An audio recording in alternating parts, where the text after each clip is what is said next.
கொடுக்கப்பட்டுள்ள தலைப்பு பரலோக ராஜ்யம், தேவராஜ்யம், kingdom of heaven and kingdom of God. இது ரெண்டுமே ஒண்ணுதானா இல்ல வேற வேறையா அப்படிங்கிற கேள்வி புதியதா இருக்கிற விசுவாசிகளுக்கும் வளர்ந்துகிட்டே இருக்கிற விசுவாசிகளுக்கும் இருக்காது. ஆனா கொஞ்சம் வளர்ந்த விசுவாசிகளுக்கும் ஊழியத்தில் ஈடுபடுபவர்களுக்கும் இதுல சந்தேகமும் சில கேள்விகளும் எழும்புவது உண்டு. ஏன்னா சுவிசேஷத்துல சில இடங்களிலே இவ ரெண்டுமே ஒரே சந்தர்ப்பத்திலே ரெண்டு வார்த்தையுமே உபயோகப்படுத்தப்படுகிறது. உதாரணத்துக்கு மத்தேயு 19வது அத்தியாயத்துல 23, 24 வசனங்களில இதுல சந்தர்ப்பம் என்னன்னா, ஒரு வாலிபன் நித்திய ஜீவனை அடைய என்ன செய்யணும்னு இயேசுகிட்ட கேட்கிறான். நீ கட்டளைகளை கை கொள்வாயாக அப்படின்னு சொல்றாரு அவரு. நான் சின்ன வயது முதலே கை கொண்டிருக்கேன், என்கிட்ட என்ன குறைச்சல் அப்படின்னு கேட்கிறான். அப்ப பூரண சர்க்குணராக இருக்கனால் உனக்கு உண்டானதை விட்டு தரித்திரர் கொடு, அப்போது பரலோகத்தில் பொக்கிஷம் உண்டாயிருக்கும்னு சொல்றாரு. அந்த வாலிபன் மிகுந்த ஆசி உள்ளவனாக இருந்தபடியா அந்த வார்த்தையை கேட்டது துக்கம் அடைந்து போய்விட்டான். அப்பொழுது இயேசு தமது சீசர்கள் நோக்கி சொன்னார். என்ன சொன்னாரு அப்படிங்கறது மத்தேயுல எழுதி வச்சிருக்கிறாரு. ஐஸ்வர்யவான் பரலோக ராஜ்யத்தில் பிரவேசிப்பது அரிதென்று மெய்யாக உங்களுக்கு சொல்லுகிறேன். மேலும் ஐஸ்வர்யவான் தேவனுடைய ராஜ்யத்தில் பிரவேசிப்பதை பார்க்கலாம் ஒட்டாமானது ஊசியின் காதில் நுழைவது எளிதாக இருக்கும் என்று சொல்லுகிறேன். ஒரே சந்தர்ப்பம் தான், ஒரே இதுதான். ஆனா ஒரு வசனத்துல பரலோக ராஜ்யம் வந்தது, அதே இது தேவனுடைய ராஜ்யம் அப்படின்னு வருது. இது மத்தேயுல இந்த மாதிரி கொடுத்திருக்கிறாரு. ஆனா இதே சந்தர்ப்பத்தை லூக்கா அவர் எழுதுகிற போது, லூக்கா சுவிசேஷத்துல அவர் எழுதுகிற போது லூக்கா 18வது அத்தியாயத்துல அவர் எழுதுகிற போது 24, 25 வசனங்கள்ல இதே சந்தர்ப்பம் தான். அவன் அதிக ஐஸ்வர்யம் உள்ளவனாய் இருந்தபடியால் இதை கேட்டபோது மிகுந்த துக்கமடைந்தான். அவன் மிகுந்த துக்கமடைந்தது இயேசு கண்டு, ஐஸ்வர்யம் உள்ளவர்கள் தேவனுடைய ராஜ்யத்தில் பிரவேசிப்பது எவ்வளவு அரிதா இருக்கிறது. மத்தேயுல பரலோக ராஜ்யத்தில் பிரவேசிப்பு இங்க அதே சந்தர்ப்பம் தான், அதே இடம் தான். ஆனா இவர் என்ன சொல்ற, ஐஸ்வர்யம் உள்ளவன் தேவனுடைய ராஜ்யத்தில் பிரவேசிப்பது எவ்வளவு அரிதா இருக்கிறது. ஐஸ்வர்யவான் தேவனுடைய ராஜ்யத்தில் பிரவேசிப்பதை பார்க்கலாம் ஒட்டாமானது ஊசியின் காதில் நுழைவது எளிதா இருக்கும் அப்படிங்கிறார். ஸோ ஒரே சம்பவம் தான். ஆனா ஒரே சம்பவத்துல இயேசு சொன்ன ஒரே வார்த்தை தான். ஆனா மத்தேயு எழுதுகிற போது பரலோக ராஜ்யம் அப்படிங்கிறாரு. ஆனா லூக்கா எழுதுகிற போது தேவனுடைய ராஜ்யம் அப்படிங்கிறாரு. ஸோ இது ரெண்டும் வேற வேறையா இல்லையா அப்படின்னு பார்த்தா, பொதுவாக மத்தேயு சுவிசேஷ புஸ்தகத்துல பரலோக ராஜ்யம் அப்படின்னு சொல்லப்பட்டவைகள் எல்லாமே எந்தெந்த இடத்துல எல்லாம் ஒரு பரலோக ராஜ்யம்னு சொல்லியிருக்கிறாரோ அது எல்லாமே லூக்கா, மார்க்கு சுவிசேஷத்துல தேவனுடைய ராஜ்யம் என்றே குறிப்பிடப்பட்டுள்ளது. ஒரு சில உதாரணத்துக்கு பார்க்கலாம். மத்தேயு 4வது அத்தியாயத்துல 17வது வசனத்துல இயேசு கிறிஸ்து ஊழியத்தை ஆரம்பிக்கிற போது என்ன செய்தார் அப்படிங்கிறது வரும். 17வது வசனத்துல அது முதல் இயேசு மனம் திரும்புங்கள் பரலோக ராஜ்யம் சமீபித்து இருக்கிறது என்று பிரசங்கிக்க தொடங்கினார் அப்படின்னு வருது. ஆனா இது மார்க் 1வது அத்தியாயத்துல 14வது வசனத்துல எப்படி வருது அப்படின்னா, காலம் நிறைவேறிற்று, தேவனுடைய ராஜ்யம் சமீபமாயிற்று, மனம் திரும்பி சுவிசேஷத்தை விசுவாசிங்கள் என்று அவர் பிரசங்கம் பண்ணினார்னு வருது. மத்தேயு பரலோக ராஜ்யம் எழுதியிருக்கிறாரு, ஆனா மார்க் அதை தேவனுடைய ராஜ்யம்னு எழுதியிருக்கிறார். இதே போல மத்தேயு 10வது அத்தியாயத்துல நம்ம ஒரு சம்பவத்தை பார்க்கலாம். 12 சீசர்களை அவர் செலக்ட் பண்ணிட்டு அந்த 12 சீசர்களை ஊழியத்துக்காக அனுப்புறாரு.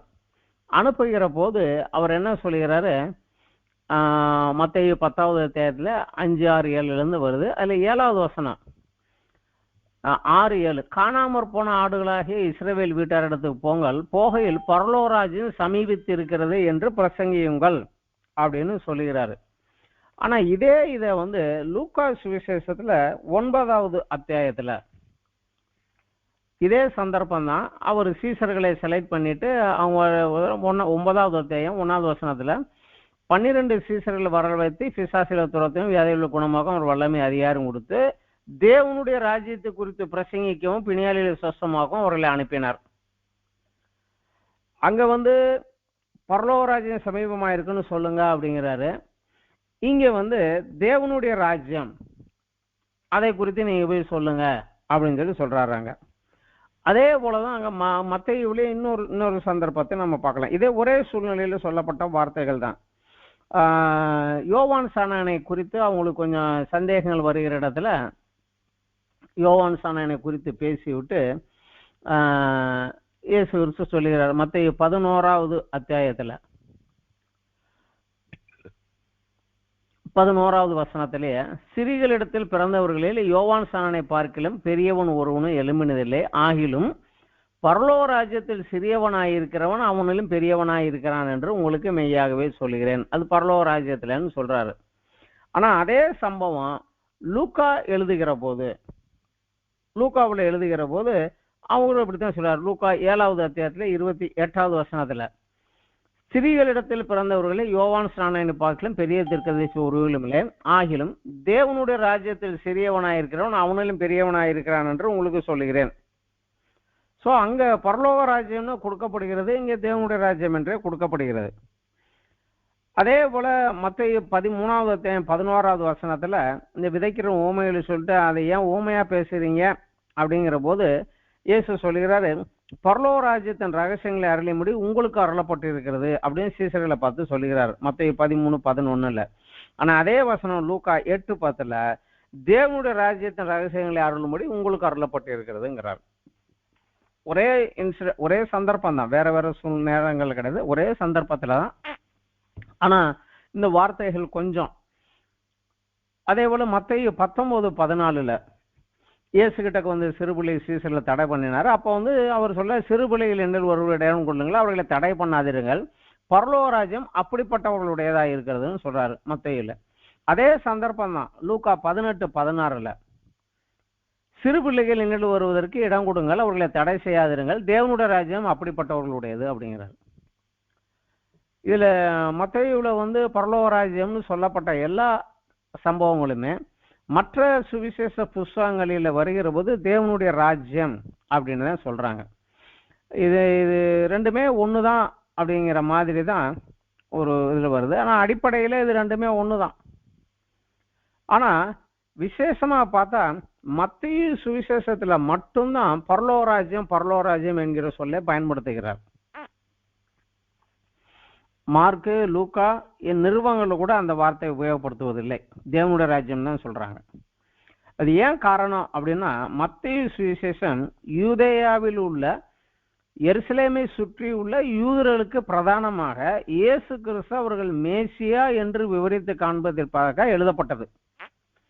அதனுடைய ரீடர்ஸ் எல்லாம் அது யாருக்காக எழுதப்பட்டதோ அது எபிரேய மதத்தை சேர்ந்த யூதர்களுக்காக, யூதர்களிலிருந்து இயேசு கிறிஸ்துவை ஏற்றுக்கொண்டவர்கள் இல்ல இன்னும் ஏற்றுக்கொள்ளாமல் இருக்கிறவங்க அவங்களுக்கு இதை அறிவிக்கும்படியாக இந்த புத்தகம் எழுதப்பட்டது.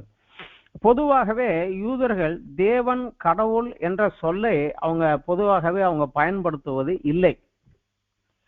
ஏன் பயன்படுத்துவது இல்லை அப்படின்னா, அந்த யாத்திராகம 20வது அத்தியாயத்துல 7வது வசனம், அதாவது யாத்திராகம 20வது அத்தியாயத்துல தான் அந்த 10 கற்பனைகள் கொடுக்கப்படுகிறது. அந்த 10 கற்பனைகளை தான் ஒரு கற்பாறையில எழுதி அதைத்தான் உடன்படிக்கையாக அந்த உடன்படிக்கை பெட்டிக்குள்ள வச்சிருந்தாங்க. அந்த 10 கற்பனைகள் தான் உங்களுக்கு முக்கியமானது.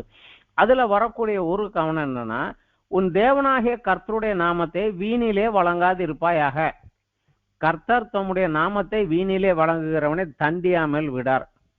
10 கற்பனையில ஒண்ணு. அதனாலேயே இவங்க கடவுளுடைய பேர் யாகவே அப்படிங்கிற அந்த பேரை அவங்க யூஸ் பண்றதே கிடையாது.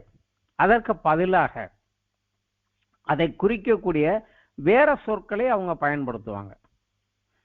சர்வ வல்லவர், சிருஷ்டிகர்த்தர் அப்படிங்கிறது போல அதுக்கு வேற ஒரு பேர்களை வைத்து தான் எழுதுவாங்களோ ஒழிய அவருடைய பேரை அவங்க உபயோகப்படுத்துவதே கிடையாது. அதனாலதான் காட்ஸ் கிங்டம் அப்படிங்கிறத கூட அந்த காடுன்னு வராம ஹெவன்லி கிங்டம் அப்படிங்கிற மாதிரி அந்த சொல்லையே உபயோகப்படுத்துவாங்க. அதனாலதான் மத்தேயு அவர்களுக்கு எழுதுனதில்லை, அவர்களுக்காக எழுதப்பட்டதில்லை, அவர்கள் உபயோகப்படுத்தக்கூடிய அந்த வார்த்தையை அவர் குறிப்பிடுகிறார். ஆனா அதற்காக மத்தேயு வந்து தேவனுடைய ராஜ்யம் என்ற சொல்லையே யூஸ் பண்ணலையா அப்படின்னா சில இடங்கள் இல்லை. அதிகமா போட்டா அந்த மத்தேயு சுவிசேஷ புஸ்தகத்திலே 4 இடத்துல தான் அந்த தேவனுடைய ராஜ்யம் அப்படிங்கிற பேர் வருது. அந்த பேர் வந்து உபயோகப்படுகிறார் தேவனுடைய ராஜ்யம்னு. அது எங்க அவர் உபயோகப்படுத்துகிறார் அப்படின்னா மத்தேயு 6வது அத்தியாயம் 33 இந்த மலைப்பிரசங்கத்துல முதலாவது தேவனுடைய ராஜ்யத்தையும் அதன் நீதியையும் தேடுங்கள் அப்படிங்கிறார். அந்த இடத்துல தான் தேவனுடைய ராஜ்யம் அப்படின்னு அவர் கொடுக்குறார். அதுக்கப்புறம் மத்தேயு 12வது அத்தியாயம் 28வது வசனத்துல வந்து தேவனுடைய ராஜ்யத்தை குறித்து அவங்க கேட்கிறப்போ சொல்லுறாரு, நான் தேவனுடைய ஆவியினாலே பிசாசுகளை துரத்துகிறபடியினாலே தேவனுடைய ராஜ்யம் உங்களிடத்தில் வந்திருக்கிறதே அப்படிங்கிறார். அந்த ஒரு இடத்துல தான் தேவனுடைய ராஜ்யம் என்பதை உபயோகப்படுத்துகிறார். அதற்கப்புறம் மத்தேயு 21:31வது வசனத்துல அந்த ஒரு திராட்சை தோட்டத்தை ஒரு வச்சிருந்தான், கனி விளைச்சலை வாங்க கேட்டான். வந்தவனை அந்த தோட்டத்துக்காரங்கெல்லாம் அடிச்சு விரட்டி விட்டாங்க. அவன் மகனை அனுப்புனா அவனை கொலை செஞ்சுட்டாங்க. அப்ப அவன் என்ன செய்வான், வந்து இவர்களை அழித்து விட்டு வேற உனக்கு கொடுப்பான்ல அப்படிங்கிற அந்த ஊமையை சொல்லி முடிக்கிற போது அவர் சொல்லுகிறாரு, ஆயக்காரரும் வேசிகளும் உங்களுக்கு முன்னே தேவனுடைய ராஜ்யத்தில் பிரவேசிக்கிறார்கள் அப்படின்னு சொல்லிட்டு அந்த ஒரு ஊமையை சொல்லி முடிச்சுட்டு கடைசியா 43வது வசனத்துல மத்தேயு 21:43 ஆகையால் தேவனுடைய ராஜ்யம் உங்களிடத்துல நீக்கப்பட்டு அதற்கு கனியில தரக்கூடிய வேறு ஜனங்களுக்கு கொடுக்கப்படும். இந்த 4 இடங்களில தான் அவர் தேவனுடைய ராஜ்யம் அப்படிங்கிறத உபயோகப்படுத்துகிறார். மற்றபடி எல்லா இடத்துலையுமே ஆவியில் எளிமையுள்ளவன் பாக்கியவான், பரலோக ராஜ்யம் அவர்களுடையது அப்படின்னு அந்த பரலோக ராஜ்யம் அப்படிங்கிறது தான் அவர் முழுக்க முழுக்க எழுதிட்டே வர்றாரு. காரணம் வந்து நமக்கு தெரியும், அது எழுதப்பட்டது வந்து யூதர்களுக்கு. யூதர்கள் என்ன சொல் பழக்கம் உபயோகப்படுத்துவாங்களோ அதில் எழுதினார். ஆனா மார்க்கு சுவிசேஷம் பிரதானமாக எருசலேமை சுற்றி உள்ள கிரேக்கர்களுக்கு, அதாவது ரொம்ப காலமா அங்க போய் செட்டில் ஆகி கிரேக்க மொழி பேசுகின்ற யூதர்கள், அப்போ வந்து அவங்க வந்து இந்த ஹீப்ரூ பைபிளை வந்து கிரீக்ல டிரான்ஸ்லேட் பண்ணி வச்சிருந்தாங்க. ஸோ அதுல இருக்கிற வேர்டிங்ஸை தான் அவர் எடுத்து யூஸ் பண்ணார். அந்த ஹீப்ரூல இருந்து கிரீக்குக்கு டிரான்ஸ்லேட் ஆகிற போதே அநேக இடங்களில தேவனுடைய ராஜ்யம் தான் வந்திருந்தது. அதனால இவர் சொல்லுகிற போதும் அவங்க பழக்க வழக்கத்தில் உள்ளது. அங்க மெயினாக இருந்தவங்க கொஞ்சம் பேர் தான் யூதர்கள். ஆனா அவங்க ஹீப்ரூ பேசுறத காட்டிலும் கிரீக் பேச ஆரம்பிச்சிட்டாங்க. கிரீக்கு தான் அவங்களுக்கு லாங்குவேஜா இருந்தது. தவிர அதை சுற்றி உள்ள புற இனத்தார், மற்ற ரிலிஜன்ல இருந்து வந்தவங்க, இவங்களுக்காக சொல்லப்பட்டதுனால அதை அவங்க வந்து தேவனுடைய ராஜ்யம் அப்படிங்கிற பேரையே அவர் யூஸ் பண்ணார். நமக்கு நல்லாவே தெரியும், லூக்கா சுவிசேஷம் முழுக்க முழுக்க புற இனத்தாருக்காக எழுதப்பட்டது.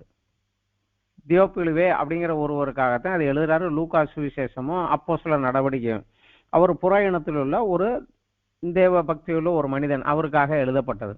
அதனாலே அவர்கள் புரிந்து கொள்ளக்கூடியதாக தேவனுடைய ராஜ்யம் என்ற சொல்லி அவரு பயன்படுத்துகிறார். இதுதான் வந்து அடிப்படையில் உள்ள ஒரு காரியம். ஆனா இதற்கு வேறு சில விளக்கங்களும் சிலர் கொடுக்குறாங்க. அதையும் நம்ம தெரிஞ்சுக்கலாம். இப்படித்தான் அப்படின்னு சொல்ல முடியாது. ஆனா அடிப்படையில் அவங்க சொல்லக்கூடிய விளக்கம் என்ன, தேவனுடைய ராஜ்யம் வேற பரலோக ராஜ்யம் வேறங்கிறாங்க. அதுக்கு அவங்க கொடுக்கக்கூடிய விளக்கங்கள் என்ன அப்படிங்கிறத நம்ம கொஞ்சம் தெரிஞ்சு வச்சுக்கலாம். அதனால ஒண்ணும் கிடையாது. ஆதியிலே தேவன் மனிதனை படைத்த போது அவனை தேவ சாயலாக பூமியை ஆளுகிறவனாக அவரை படைத்தார் அப்படிங்கிறத தான் ஆதியாகமம் 1வது அத்தியாயத்துல 26, 27, 28 சொல்லுது. நமது சாயலாகவும் நமது ரூபத்தின்படி மனுஷனை உண்டாக்குவோமாக, அவர்கள் சமுத்திரத்தின் மச்சங்களையும் ஆகாயத்து பறவைகளையும் மிருகஜீவங்களையும் பூமி அனைத்தும் பூமியின் மேல் ஊறும் சகல பிராணிகளையும் ஆள கடவர்கள் என்றார். தேவன் தம்முடைய சாயலாக மனுஷனை சிருஷ்டித்தார், அவனை தேவ சாயலாகவே சிருஷ்டித்தார், ஆணும் பெண்ணுமாக சிருஷ்டித்தார். பின்பு தேவன் அவர்களை நோக்கி, நீங்கள் பழுகி பெருகி பூமியை நிரப்பி அதை கீழ்ப்படுத்தி சமுத்திரத்தின் மச்சங்களை ஆகாயத்து பூமியிலான சகல ஜீவன்களையும் ஆண்டு கொள்ளுங்கள் என்று சொல்லி தேவன் அவர்கள் ஆசீர்வதித்தார். சோ மனிதனை படைக்கிற போது தான் படைத்த இந்த ஒரு உலகத்தை நீங்கள் ஆண்டு கொள்ளுங்கள். ஆண்டு கொள்ளுங்கள்னா இன்னைக்கு நம்ம தேசத்தை அரசியல்வாதிகளும் மினிஸ்டர்களும் ஆண்டு கொள்வது என்ற அந்த அர்த்தத்துல கிடையாது. ஆண்டு கொள்ளுங்கள் என்று அவங்க சொன்னதுக்கு வந்து அர்த்தம் வேற. இன்றைக்கு இருக்கிறது போல அதிகாரத்திலையும் பணத்தையும் குறைச்சிட்டு எல்லாரையும் கீழே எனக்கு கீழே வச்சுக்கிட்டு அவங்க மேலே ஏறி ராஜ்யம் பண்றது அப்படிங்கிற மாதிரி தான் இன்றைக்கு உலகம் போது. ஆனா இப்படி கிடையாது. ஆனா அவங்க சொன்ன அந்த ஆண்டு கொள்ளுங்கள் அப்படிங்கிறதுக்கு சரியான அர்த்தம் என்னன்னா, உன் கரத்திலே கொடுத்த ஒன்னை அதை பண்படுத்தி அது கொஞ்சம் டெவலப் பண்ணி இம்ப்ரூவ் பண்ணி அதை பாதுகாத்து டேமேஜ் வராம பாதுகாத்து அதில் வரக்கூடிய விளைவை அனுபவிக்கும் உரிமையை நான் உனக்கு கொடுத்துட்டேன். ஆனா அதுக்குள்ள இருக்கிறதெல்லாம் நீ சரியாக பாதுகாத்து பராமரிக்கணும். அதனாலதான் இதுல வருகிற போது ஆகாயத்து பறவைகள், மச்சங்கள், பூமியில் நடமாடுகிற மிருக ஜீவன்கள், இது எல்லாத்தையும் பூமியையும் கீழ்ப்படுத்தி இது எல்லாத்தையும் நீ ஆண்டுகொள் அப்படிதான் சொன்ன. அப்ப இது எல்லாத்தையும் நீ நல்லா மெயின்டைன் பண்ண, பாதுகாத்துக்கொள், இதன் விளைவாக பூமியில் வருவதை நீ அனுபவிச்சுக்கொள். இதுதான் அவர் சொன்ன அந்த ஆண்டுகொள் அப்படிங்கிறதுக்கு ஒரு அர்த்தம். இதுல 2வது அத்தியாயத்துல இன்னும் கொஞ்சம் விளக்கமாகவும் சொல்லியிருக்காரு. 2வது அத்தியாயம் 15ல இருந்து, தேவநாயக கர்த்தர் மனுஷனை ஏதேன் தோட்டத்தில் அழைத்து கொண்டு அதை பண்படுத்தவும் காக்கவும் வைத்தார். தேவநாயக கர்த்தர் நீ தோட்டத்தில் உள்ள சகல விருட்சங்களின் கனியை புசிக்கலாம், ஆனாலும் நன்மை தீமையத்தை விருட்சத்தின் கனியை புசிக்க வேண்டாம், அதை புசிக்கும் நீ சாகவே சாவாய் என்று சொன்னார். இது சரியான ஒரு அர்த்தம் என்னன்னா, தேவனுடைய ஆளுகைக்கு உட்பட்டு அவர் செய்யாதேங்க அதை செய்யக்கூடாது, அவர் என்ன செய்ய சொன்னாரோ அதை செய்யணும். அவருடைய ஆளுகைக்கு உட்பட்டு அவர் கொடுத்த அந்த பகுதியை அவன் பண்படுத்தி பாதுகாத்து அதில் வரக்கூடிய விளைச்சலை அவன் அனுபவிக்க அவனுக்கு உரிமை கொடுத்திருந்தார். ஆனா நமக்கு நன்றாகவே தெரியும், பிசாசனுடைய சொல்லுக்கு கீழ்ப்படிந்து தேவனுடைய சொல்லுக்கு கீழ்ப்படியாமல், அதை புசிக்கிற நாளிலே சாகவே சாவாயினாரு, அந்த சொல்லுக்கு கீழ்ப்படியாம. ஆனா பிசாசு கொடுத்த ஆலோசனைக்கு கீழ்ப்படிந்து தேவனுக்கு விரோதமாக செயல்பட்டதுனால அவங்க ஆளுகையும் அனுபவிக்கும் உரிமையும் இழந்து போயிட்டாங்க. இத அத்தியாயம் 3லயே நம்ம பார்க்கலாம். ஆதியாகமம் அத்தியாயம் 3லயே 24வது வசனம், 23, 24. அவன் எடுக்கப்பட்ட மண்மை பண்படுத்த தேவநாயக கர்த்தர் அவனை ஏதேன் தோட்டத்திலிருந்து அனுப்பிவிட்டார். அந்த தோட்டத்துல அவர் நல்ல 4 நதிகள் ஓடி செழிப்பாக இருக்கிறதா வச்சிருந்தாரு. ஆனா இவன் அதுக்கு இல்லைன்னா அதை விட்டு வெளியே விட்டார். இனிமே நீயா போய் உருவாக்கி நீயா செயல்பட்டுக்கோ, இனிமே இதுக்குள்ள நுழையிறதுக்கு ஒண்ணு அருகது கிடையாது. இன்னும் நாங்க ஒரு ஜீவ விருட்சமும் இருக்குது, நீ அதையும் எடுக்கக்கூடாது, அதனால இதை விட்டு உன்னை வெளியேற்றிட்டார். ஸோ அந்த பண்படுத்தக்கூடிய உரிமையை அதையும் இழந்து போனான். ஆனா இந்த சமயத்துல என்ன ஆனது அப்படின்னா, அவர்களுடைய புதிய தலைவன் யார் பேச்சை கேட்டு கீழ்ப்படிஞ்சு நடந்தாங்களோ அந்த புதிய தலைவன் பிசாசு அவர்களுக்கென்று சிருஷ்டித்து கொடுக்கப்பட்ட அந்த பூமியினுடைய ஆளுகையை அவன் தன் கையில், ஏன்னா இந்த மனிதர்கள் இவன் கண்ட்ரோலுக்கு கீழே வந்ததுனால இந்த மனிதர்கள் மூலமாகவே அவன் இந்த பூமியை ஆளுகை செய்கிறவனாக அவன் மாறிப்போனான். மனிதனுடைய ஆசீர்வாதத்தை இழந்து போய் அவன் பிசாசினுடைய அடிமையாக மாறிப்போனான். பிசாசு மரணத்தினாலும் இதனாலே அவனை ஆண்டு கொண்டு இருந்தான், மனித அந்த சுபாவத்தினாலே அவனை ஆண்டு கொண்டு இருந்தான். இதை நம்ம எங்க பார்க்கலாம் அப்படின்னா, லூக்கா சுவிசேஷத்துல 4வது அத்தியாயத்துல இந்த விஷயத்தை நம்ம பார்க்கலாம். இயேசு கிறிஸ்து யோர்தான் நதியில யோவான் சானத்தில் ஞானசானம் எடுத்துக்கொண்டு தேவனால ஒரு அங்கீகாரம் பெற்றுக்கொண்டு பரிசுத்த ஆவி அவர் மேல இறங்கின போது அவர் எழுந்து 40 நாள் வனாந்தரத்துல போய் உபவாசம் இருந்து ஆவியானவர் வல்லமையால் பலப்படுவதற்காக தேவ சமூகத்தை உபவாசித்து 40 நாள் இருந்து உபவாசம் முடிந்ததுக்கு அப்புறம் அவருக்கு தாகமும் பசியும் உண்டானது. அப்ப பிசாசு அவரை சோதித்தான். அதுல அவன் வைத்த ஒரு சோதனையில இவன் கேட்கிறான், லூக்கா அத்தியாயம் 4 5வது வசனத்துல இருந்து, பின்பு பிசாசு அவரை உயர்ந்த மலையின் மேல் கொண்டு போய் உலகத்தின் சகல ராஜ்யங்களின் ஒரு நிமிஷத்திலே அவருக்கு காண்பித்து, இவைகள் எல்லாவற்றின் மேலும் உள்ள அதிகாரத்தையும் இவைகளின் மகிமையையும் உமக்கு தருவேன், இவைகள் எனக்கு ஒப்பு கொடுக்கப்பட்டிருக்கிறது, எனக்கு இஷ்டமானவனுக்கு இவைகளை கொடுக்கிறேன், நீர் என்னை பணிந்து கொண்டால் எல்லாம் உம்முடையதாகும் என்றார். ஸோ மனிதனுடைய அந்த ஆளுகையை அவன் கையில் எடுத்துக்கிட்டான். இப்போ எல்லா ராஜ்யமே என்கிட்ட தான் இருக்கு, நான் எனக்கு இஷ்டமானவன் கொடுப்பேன், உனக்கு வேணா தாரேன் அப்படின்னு சொன்னான். அந்த முந்தின ஆதாம் இழந்து போனதை மீட்க மனிதனாக வந்த இயேசு மனித பலத்தோடு மனித சாமர்த்தியத்தோடு வாழ்ந்து பிசாசனுடைய எந்தவித வஞ்சனைக்கும் கீழ்ப்படியாமல் பரிசுத்தம் நீதியாக வாழ்ந்து முற்றிலும் தேவனுக்கு கீழ்ப்படிந்து 30 வருடங்கள் ஒரு மனிதனாக வாழ்ந்து 3.5 வருடங்கள் அவருக்கு ஊழியத்தை செய்து ஆதாமின் குற்றத்திற்கு பதிலாக தன்னை மரணத்திலே ஒப்பு கொடுத்து அந்த ஆதாம் தன்மேல் ஏற்றுக்கொண்ட மரணத்தை இவர் தன்மேலே ஏற்றுக்கொண்டு அந்த பிசாசின் ஆளுகையிலிருந்து ஆதாமின் சந்ததியை மீட்டு எடுத்தார். இதுதான் நடந்தது.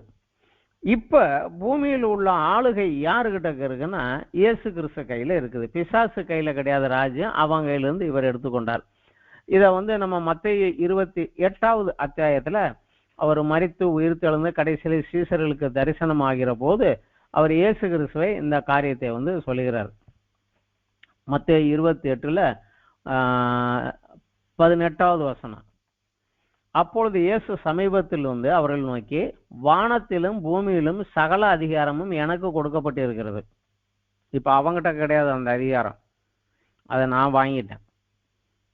அவனை காட்டிலும் இப்ப என்ன கையில தான் இப்ப அதிகாரம் இருக்கு. ரைட்டா நான் கிளைம் பண்ணி எடுத்து வாங்கிட்டேன். அதுக்குரிய ஃபைனை கட்டிட்டு பெனல்ட்டியை கட்டிட்டு அதை என் கையில நான் வாங்கிக்கிட்டேன். அதனால இப்ப என் கையில இருக்குது அப்படிங்கிறாரு. இதே வெளிப்படுத்தலையும் யோவான் இதைத்தான் சொல்கிறார். வெளிப்படுத்தல் 1வது அத்தியாயத்துல நம்ம பார்த்தோம்னா யோவான் இதை எழுதுகிறார். 5-6 அத்தியாயத்துல உண்மையுள்ள சாட்சியும் மரித்தோரிலிருந்து முதற் பிறந்தவரும் பூமியின் ராஜாக்களுக்கு அதிபதியுமாகிய இயேசு கிறிஸ்துவினாலும் உங்களுக்கு கிருபையும் சமாதானமும் உண்டாவதாக. நம்மிடத்தில் அன்பு கூர்ந்து தமது இரத்தத்தினாலே நம்முடைய பாவங்களற நம்மை கழுவி தம்முடைய பிதாவாகிய தேவனுக்கு முன்பாக நம்மை ராஜாக்களும் ஆசாரியர்களும் ஆக்கின அவருக்கு மகிமையும் வல்லமையும் என்றென்றைக்கும் உண்டாயிருப்பதாக. ஸோ அந்த ஆளுகையை திரும்ப அவர் பெற்று அவர் அந்த ஆளுகையை நமக்கு கொடுக்கிறார் அப்படிங்கிற மாதிரி சொல்றாங்க. இப்ப இதே பவுலும் ரோமாபுரிக்கு எழுதின நிருபத்துல இதே காரியத்தை அவர் குறிப்பிட்டு சொல்லுகிறார். ரோமர் நிருபத்துல 5வது அத்தியாயத்துல நம்ம பார்க்கலாம். வசனம் 8ல இருந்து நம்ம வாசிக்கலாம். ரோமர் 5ல வசனம் 8ல இருந்து 17 வரைக்கும் வாசிக்கலாம். இதுல நாம் பாவிகளாய் இருக்கையில் கிறிஸ்து நமக்காக மரித்ததினாலே தேவன் நம்மேல் வைத்த அன்பை விளங்க பண்ணினார். இப்படி நாம் அவருடைய இரத்தத்தினாலே நீதிமான்கள் ஆக்கப்பட்டிருக்க கோவாக்கினைக்கு நீங்களாக அவராலே நாம் ரட்சிக்கப்படுவது அதிக நிச்சயமாமே. நாம் தேவனுக்கு சத்துருக்களாய் இருக்கையில் அவருடைய குமாரனத்தின் மரணத்தினாலே அவருடனே ஒப்புரவாக்கப்பட்டோமானால் ஒப்புரவாக்கப்பட்ட பின்பு நாம் அவருடைய ஜீவனாலே ரட்சிக்கப்படுவது அதிக நிச்சயமாமே. அதுவும் அல்லாமல் இப்பொழுது ஒப்புரவாலே நமக்கு கிடைக்க பண்ணின நம்முடைய கர்த்தராகிய இயேசு கிறிஸ்து மூலமாய் நாம் தேவனை பற்றியும் மேன்மை பாராட்டுகிறோம். இப்படியாக ஒரே மனுஷனாலே பாவமும் பாவத்தினாலே மரணமும் உலகத்தில் பிரவேசித்தது போலவும் எல்லா மனுஷரும் பாவம் செய்தபடியால் மரணத்துக்கு எல்லாரும் வந்தது போலவும் இது ஆயிற்று. அதாவது கிறிஸ்து மூலமா வந்த கிருபைக்கு இதை ஒரு உதாரணமாக அதை காமிக்கிறார். நியாயப்பிரமாணம் கொடுக்கப்படுவதற்கு முன்னும் பாவம் உலகத்தில் இருந்தது. ஆனா அது பாவம்னு யாருக்கும் தெரியாது. ஆனாலும் நியாயப்பிரமாணம் இல்லாதிருந்தால் பாவம் எண்ணப்பட மாட்டாது. ஏன்னா இச்சையாது இருப்பாயாகன்னு சொன்னப்பட்டதான் இச்சை பாவம் அப்படின்னு வரும். பொய் சொல்லாது இருப்பாயாக அப்படின்னு சட்டம் வந்ததுக்கு அப்புறம் தான் சொன்னா பாவம். அதுக்கு முன்னாடி சொன்னா தப்பா ரைட்டா தெரியாதுன்னு அப்படி ஒண்ணுமே கிடையாது. அப்படி இருந்தும் மரணமானது ஆதாம் முதல் மோசே வரைக்கும், மோசே காலத்துல நியாயப்பிரமாணம், அதுக்கு முன்னாடி நியாயப்பிரமாணம் கிடையாது. ஆனாலும் மரணம் ஆதாம் முதல் மோசே வரைக்கும் ஆதாமின் மீறுதலுக்கு ஒப்பாக பாவம் செய்யாதவர்களே ஆண்டு கொண்டது.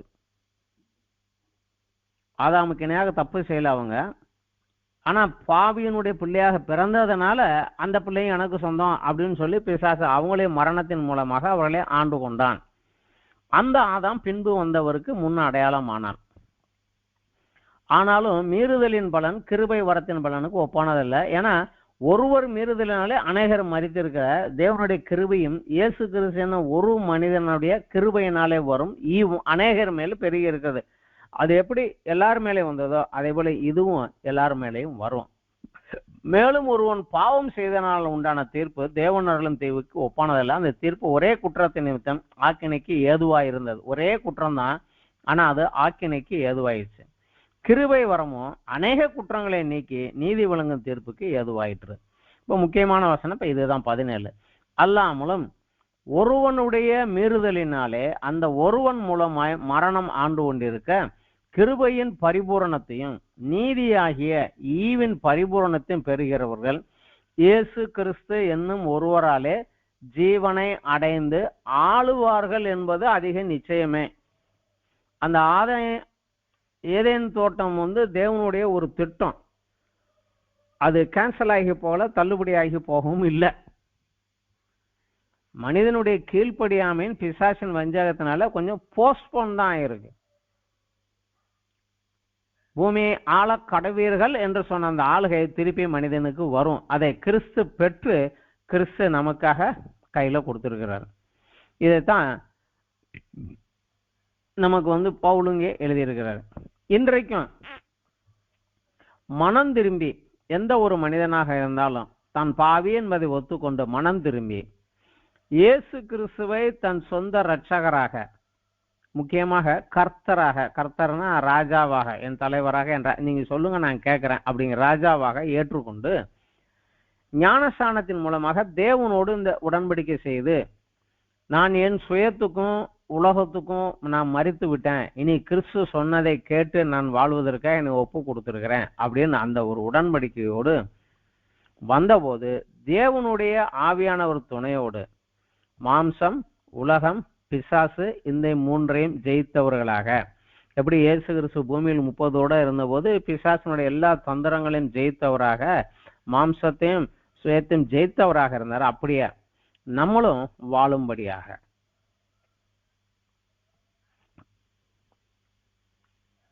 கொண்டு வருகிற போது இந்த மக்கள் மூலமாக பிசாசையும் மாம்சத்தையும் உலகத்தையும் ஜெயித்து பிசாசின் ஆளுகைக்கு கீழே இருக்கக்கூடிய மற்ற மனிதர்களை மீட்டு எடுக்கும்படியாக, அவர்களை அங்கே இருந்து அவனுடைய ஆதீனத்திலிருந்து தேவனுடைய ராஜ்யத்துக்குள்ள கொண்டு வரும்படியாக செயல்படுகிறவர்கள் மூலமாகவே இந்த தேவ ராஜ்யம் வளர்ந்து கொண்டே விரிவடைந்து கொண்டே வருகிறது அப்படின்னு சொல்றாங்க. இதுதான் தேவராஜ்யம் அப்படின்னு சொல்றாங்க. அந்த ஆளுகை பிசாசிட்டிருந்து வந்து போச்சு. இப்ப கிறிஸ்துவின் மூலமாக, சபையின் மூலமாக சபையின் மூலமாக ரட்சிக்கப்பட்டவர்கள் மூலமாக அந்த ராஜ்யம் விரிவடைவதன் மூலமாக தேவனுடைய ராஜ்யம் இவர்களுக்குள்ளே வளர்ந்து கொண்டே வருகிறது அப்படிங்கிறாங்க. இதைத்தான் லூக்கா 17வது அத்தியாயத்துல இயேசு கிறிஸ்து சொல்லுகிறார் அப்படிங்கிறார். லூக்கா 17வது அத்தியாயத்துல 20-21வது வசனத்துல தேவனுடைய ராஜ்யம் எப்போது வருகையும் என்று பரிசேயர் அவரிடத்தில் கேட்டபோது அவர்களுக்கு அவர் பிரதியுத்தரமாக, தேவனுடைய ராஜ்யம் பிரத்யட்சமாய் வராது, இதோ இங்கே என்றும் அதோ அங்கே என்றும் சொல்லப்படுவதற்கும் ஏதுவாயிராது, இதோ தேவனுடைய ராஜ்யம் உங்களுக்குள் இருக்கிறதே என்றார். அவங்க உலக பிரகாரமான ஒரு கவர்மெண்ட் ரூலிங் போக இந்த கவர்மெண்ட் போச்சு, அந்த கவர்மெண்ட் வந்து வச்சு, அந்த ரூலிங் வந்து வச்சு, இந்த பார்ட்டி போயிடுச்சு, அந்த பார்ட்டி, அந்த மாதிரி வருமானங்களை எதிர்பார்த்து கொண்டு, ஏன்னா அவங்க உலக பிரகாரமாக அப்ப ரோமர்கள் ஆண்டு கொண்டிருந்தாங்க.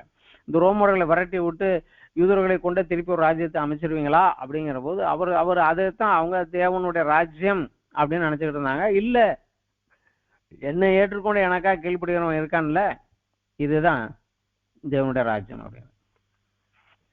இதே போல மத்தேயு 12வது அத்தியாயத்திலும் 28வது வசனத்திலும் ஏற்கனவே நம்ம பார்த்த ஒரு பகுதி தான்.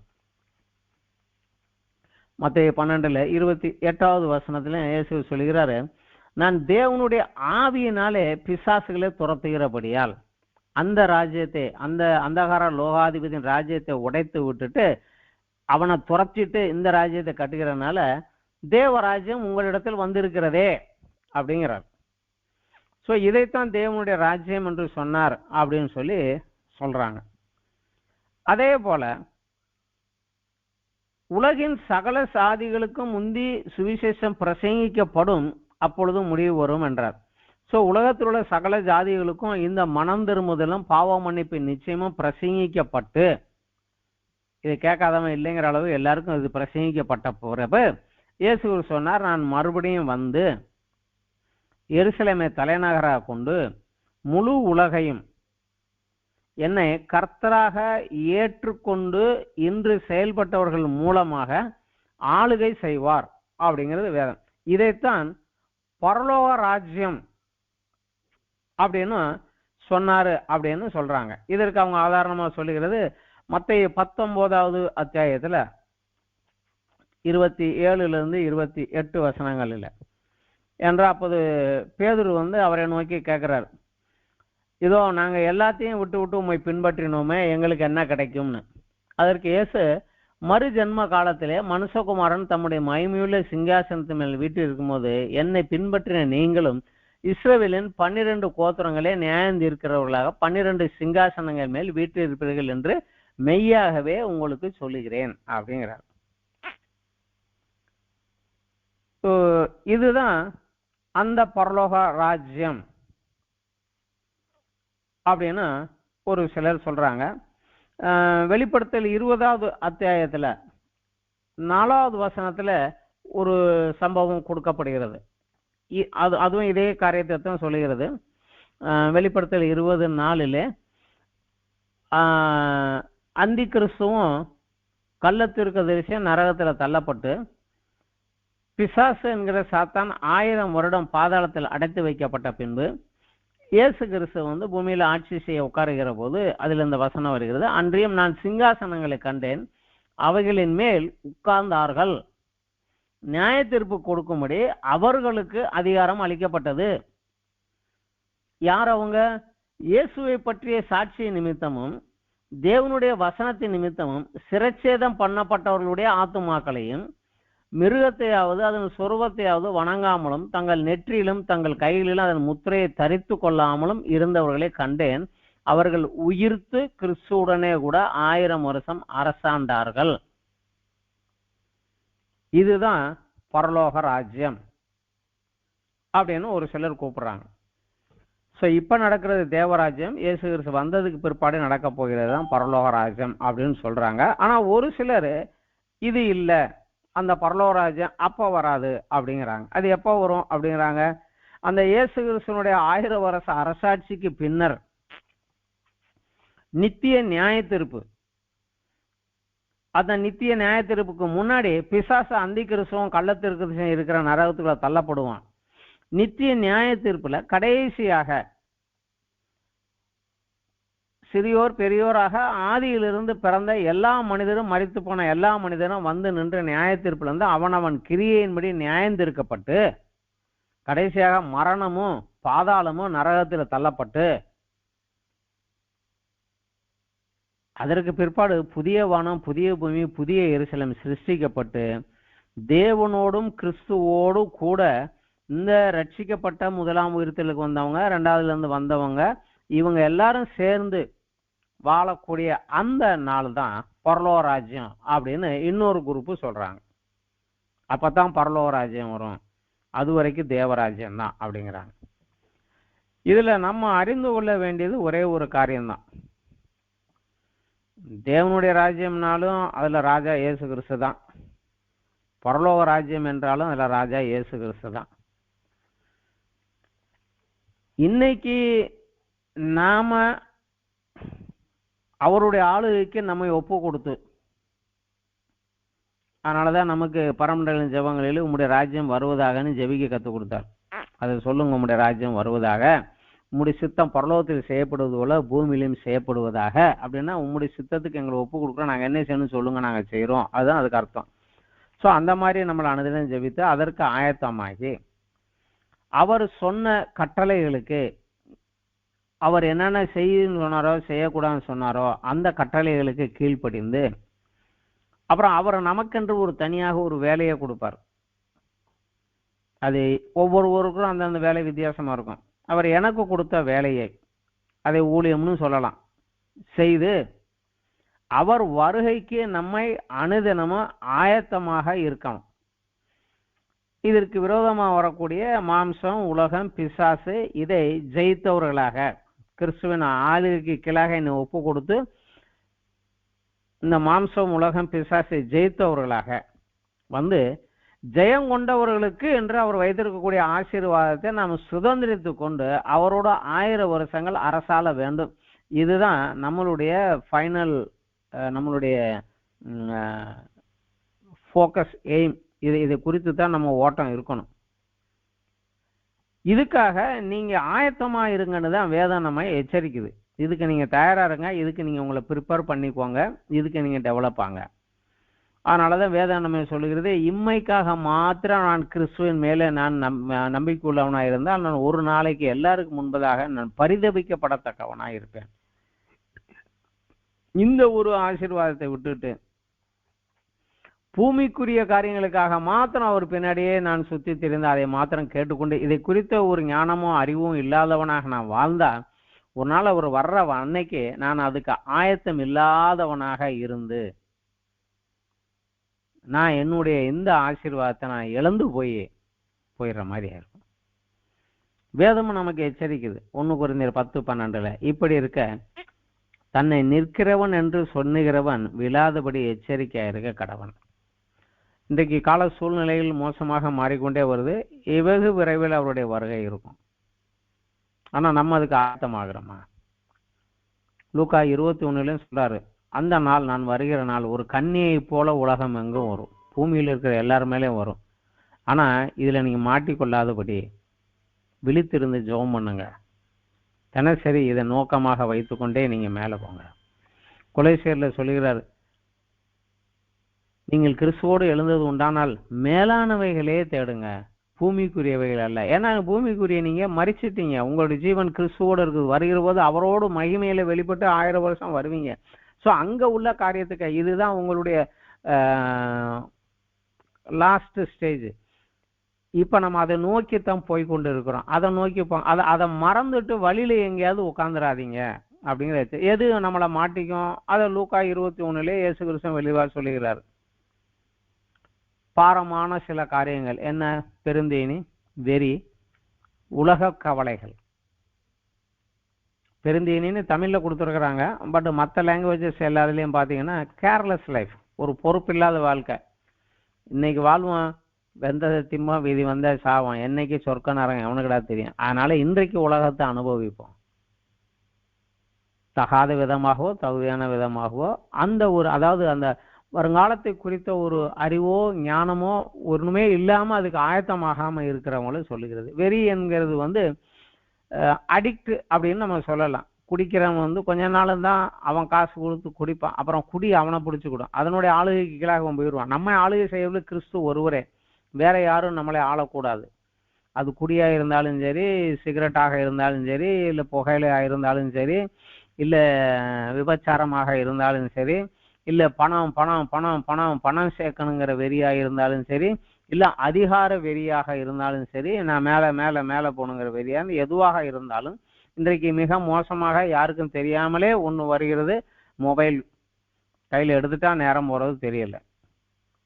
அது நம்மை ஆண்டு கொண்டு இருக்கிறது. இந்த மாதிரி எதுலையும் எதனுடைய ஆளுகைக்கும் உட்படாதவர்களாக, கிறிஸ்துவின் ஆளுகைக்கு உட்பட்டவர்களாக நிற்கணும். 3வது உலக பிரகாரமான கவலை. அவர் தான் முதலே சொல்றாரு, தேவனுடைய ராஜ்யத்தையும் அது நீதியும் தேடுங்கள், அப்பொழுது உண்ணவும் உடுக்கவும் உங்களுக்கு தேவை என்னவோ அது அன்னன்னைக்கு கொடுக்கப்படும்ட்டாரு. அவர் சொன்னதை விட்டுட்டு நான் தான் தேடணும்னு போனான்னா அவர் மேல எனக்கு கூட அவிசுவாசம் ஆயிப்போம். ஸோ இதையெல்லாம் விட்டுட்டு ஜாக்கிரதையாக நம்ம, ஏன்னா இன்னைக்கு காலம் மிக மிக மிக மோசமாக போயிட்டு, நம்ம எண்ணாத அளவுக்கு நம்ம வாழக்கூடிய பூமி மாறி போயிடுச்சு. இதுல நம்ம வெளிப்பாக போவதற்காக இன்னைக்கு தேவராஜ்யம் நாளைக்கு தான் பரலோராஜ்யம் சொன்னாலும் கூட, இன்னைக்கு தேவராஜ்யத்துக்குள்ள நான் நிலைத்து நின்னா தான் நாளைக்கு அந்த பரலோராஜ்யம் போவேன். ஆனா இன்னைக்கு கிறிஸ்துவின் கீழே இருந்தா தான் அன்னைக்கு அவரோடு கூட, இன்னைக்கு அவர் சொன்னதை செஞ்சனா தான் நாளைக்கு அவர் போது அவரோடு கூட உட்காந்து நான் ஆளுகை செய்ய முடியும். ஸோ இதற்கு நம்ம ஆயத்தமாக்கி கொண்டு ஓடுவது நோக்கமா இருக்கணும். பட் இந்த வேர்டிங்ஸை வச்சு பிடிச்சுக்கிட்டு இதை ஆராய்ந்து கொண்டு இதை தேடிக்கிட்டே இதனுடைய விளக்கங்களை தேடிக்கிட்டே போறதை காட்டிலும் தெளிவாக கிறிஸ்து நமக்கு என்ன சொல்லி இருக்கிறாரு? மத்தேயு 5:6-7 பரலோக ராஜ்யத்துக்குள்ள போகக்கூடியவனுடைய வாழ்க்கை எப்படி இருக்கணும், அவனுடைய குணம் எப்படி இருக்கணும், அவன் என்ன செய்யணும் செய்யக்கூடாதுங்கிறதெல்லாம் அங்கே தெளிவாக கொடுத்துட்டார். கிறிஸ்துவனுடைய டீச்சிங்ஸ் எல்லாமே அந்த ராஜ்யத்துக்கு நம்மளை தகுதிப்படுத்துவதற்கு தான். இதெல்லாம் செஞ்சாதான் கொண்டு போவேன்னு அவர் சொல்லலை. அங்கே கொண்டுட்டு போகிறதுக்கு அவர் ஏற்கனவே நம்மளை கொண்டு போயிட்டார், அதுக்குரிய கரையத்தை செலுத்திட்டாரு. ஆனால் அங்கே போய் உட்காருவதற்கு நம்மளை தகுதிப்படுத்தணும். அப்பாயின்மெண்ட் கையில் கொடுத்துட்டாங்க. இப்போ நம்ம ப்ராக்டிஸில் ட்ரைனிங்கில் இருக்கிறோம். ப்ரொஃபஷனரி பீரியடு ட்ரைனிங் பீரியடில் இருக்கிறோம். இந்த ட்ரைனிங்கில் சக்ஸஸ் ஆகிறத வச்சு தான் போஸ்டிங்கில் மேலே போக முடியும். ட்ரைனிங்கில் ஃபெயிலியர் ஆகி போச்சுன்னா அப்பாயின்மெண்ட் ஆர்டர் கொடுத்தும் கூட நம்மளை வெளியேற்றுற மாதிரி ஆயிரும். வேண்டாம். இன்றைக்கு வேதத்தை வாசிப்போம், வேதத்தை தியானிக்கிறதுக்கு நேரம் கொடுப்போம், ஜெபிக்க நேரம் கொடுப்போம். அவர் என்ன சொல்லியிருக்காருன்னு கேட்டதில் வளர்ந்து போகும், முன்னேறுவோம். தேவனுடைய ராஜ்யம் பரலோக ராஜ்யத்தில் போவோம். இதற்கு துணையாகத்தான் நமக்கு பரிசுத்த வேதாமும் பரிசுத்த ஆவியானவர் கொடுத்துருக்கிறாரு. அநேக ஊழியர்கள், மேய்ப்பர்கள், ஊழியர்கள், சபை ஐக்கியம், இதெல்லாம் ஆண்டவர் கொடுத்துருக்காரு. இதை சரியான முறையில் உபயோகப்படுத்தி கொண்டு இன்னும் வளர்ந்து பரிசுத்தத்தில் நீதியிலும் வளர்ந்து அவர் கீழே ஒப்பு கொடுத்தவராக முகமுகமாக அவரை தரிசிக்க நாளுக்காக நம்ம எதிர்நோக்கி கொண்டே போவோம். இந்த நிலைமையில நம்ம எல்லாரையும் ஆண்டவர் வழி நடத்தும்படியாக நான் இப்போ எல்லாருக்கும் நான் விண்ணப்பித்துக் கொள்கிறேன். இன்றைக்கோடு இந்த பாடம் பரலோக ராஜ்யமா தேவனுடைய ராஜ்யமா எது அப்படிங்கிறது இந்த தலைப்பினுடைய இந்த பாடம் இன்றோடு இதோடு முடிவடைந்தது. நன்றி, வணக்கம்.